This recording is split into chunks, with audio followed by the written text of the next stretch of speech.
அப்படின்னு தான் படிக்க போகிறோம். இந்த ப்ளஸ் எல்லாம் சொல்லணும்னு தேவையில்லை. நீங்கள் அது மாதிரி எழுதி பழகணுங்கிறதுக்காக தான் நான் பிரித்து எழுதி காட்டியிருக்கேன். சரிங்களா? Okay, we are all going to our class now. Chayana, chayan. Chamaka, chamak. Charasa, charas. Charana, charan.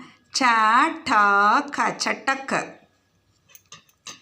Chalana, chalan. Chamana, chaman. Chahaka, chahak. ஹவன ஹவன். இது வரைக்கும் சாவே வந்தது. இப்போ இங்கே ஒரு இது ஹாவில் ஸ்டார்ட் பண்ணியிருக்கு. ஓகேவா?